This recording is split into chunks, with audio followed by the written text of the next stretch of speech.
दिशा Gupta NIT Hamirpur से ये graduation कर रही हैं और BTech in mathematics and computer science में ये ग्रेजुएशन कर रही हैं और भी बहुत कुछ साथ में कर रही हैं जो कि इनके एक्सपीरियंस को बहुत आगे लेकर जा रहा है।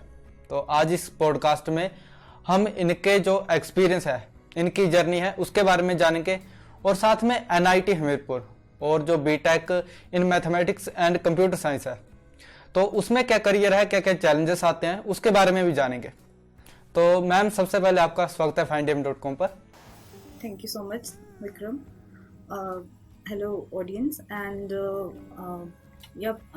I'm doing mathematics and computing branch में graduation in NIT Hamirpur. So ma'am, सबसे पहले मैं जानना चाहूँगा कि आपकी जो ये सफ़र रहा है, मतलब स्कूल में आप कैसे थे, फिर कॉलेज में आप आए तो आपने यही फील्ड क्यों चुना, बाकी स्कूल में आप एक्स्ट्रा करिकुलम क्या क्या करते थे, और फिर कॉलेज का जो सफ़र है तो मैं उसके बारे में थोड़ा डिटेल में जानना चाहूँगा।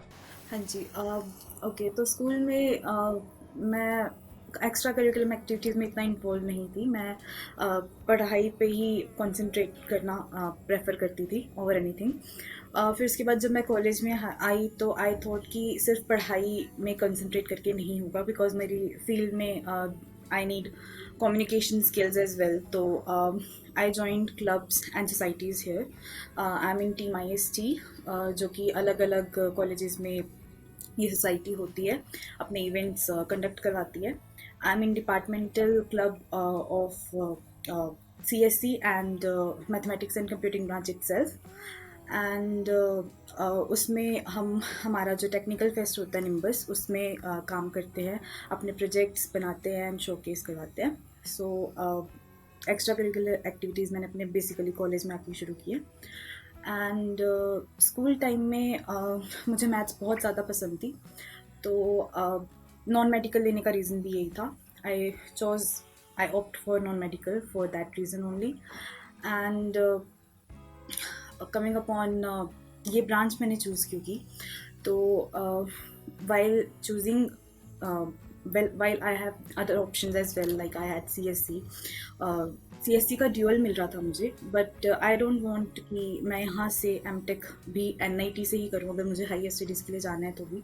सो मैंने मैथमेटिक्स एंड कंप्यूटिंग ब्रांच को देखा कि उसमें कितना स्कोप है आगे, एंड इस ब्रांच में बहुत स्कोप है। लाइक इसमें गवर्नमेंट जॉब्स में भी स्कोप है, फाइनेंस रिलेटेड भी है ये, प्लस कंप्यूटर रिलेटेड भी है। जो कंप्यूटर सब्जेक्ट्स हैं 70% to 60% सिलेबस जो है कंप्यूटर साइंस का ही होता है। So that's why I opt for this branch. तो फिर आपकी जो मतलब प्रिपरेशन थी जेई मेन के लिए, वो कैसी थी? आपने क्या क्या मतलब एक रूटीन होती है सभी के एस्पिरेंट्स की, और साथ में आपने और क्या क्या चीज़ें फॉलो की थी उस टाइम?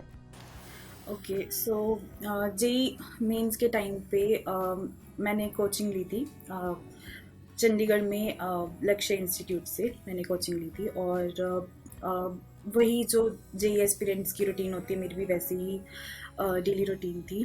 पढ़ाई के अराउंड ही सब कुछ चलना। पहले 3-4 बजे तक आपकी क्लासेस होती हैं, फिर मैं स्टडी रूम एरिया में बैठ जाती थी अपने इंस्टीट्यूट की, to solve problems, more problems, revise जो भी किया है अभी तक वो सब। एंड जो भी बुक्स बोलते थे, वैसे तो मॉड्यूल्स सॉल्व कर लो वही बहुत होता है जो अपने इंस्टीट्यूट के मॉड्यूल्स देते हैं वो, बट जो भी बुक्स हमारे टीचर्स भी अगर प्रेफर करवाते थे तो हम उसको सॉल्व कर लेते थे बैठ के, और फिर अपने कलीग्स, अपने क्लासमेट से डिस्कस कर लेते थे। Okay ma'am, okay. एंड इस फील्ड में मैं जानना चाहूँगा कि जो आपने BTech in mathematics and computer science में जो ली, तो इसमें आगे क्या क्या करियर ऑप्शंस हैं इस फील्ड में? ओके, इसमें पहले तो आप रिसर्च वर्क में जा सकते हो।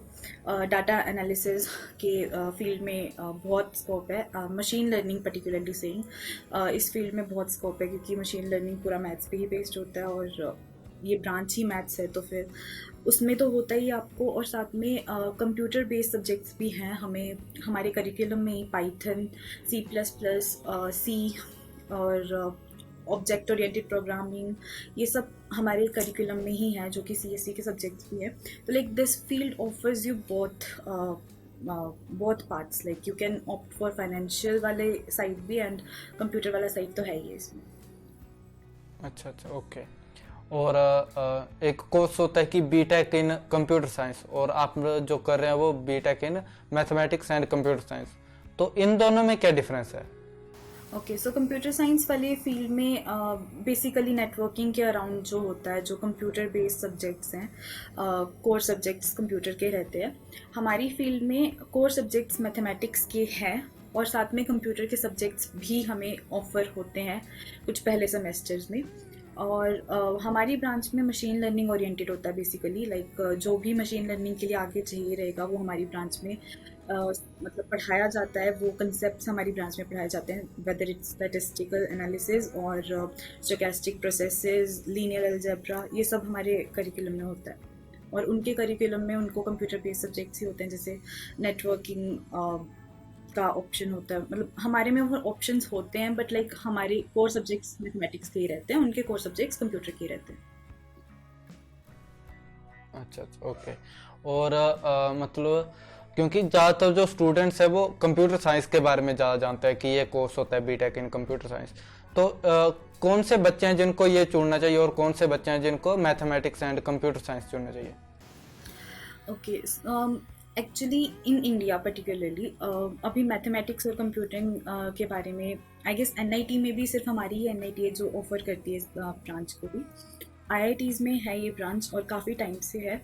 हमारी जो एनआईटी है इन्होंने भी उन्हीं से सब्जेक्ट्स ऑप्ट किए हैं।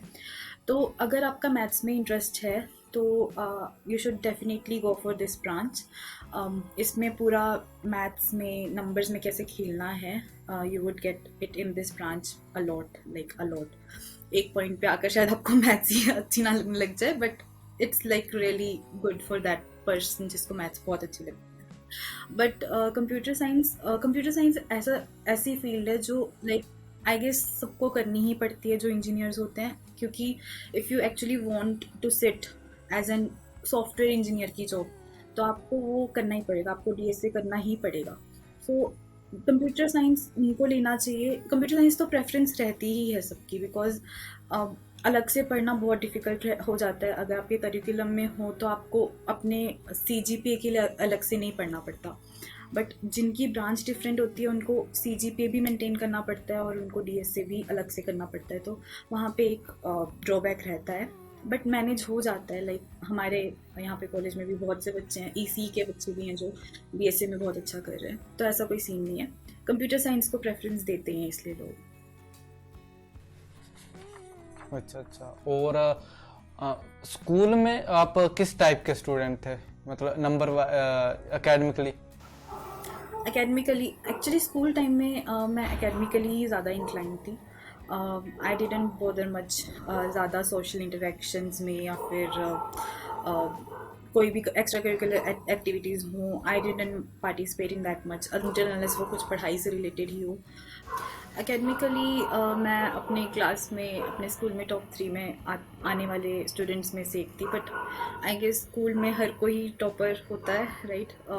जब आप एक्चुअली बाहर निकलते हो, जब मैं कोचिंग में गई अपने चंडीगढ़ में गई, तब मुझे रियलाइज़ हुआ कि there is a lot more competition out there, like you have to rise up to that level to stand out in the crowd.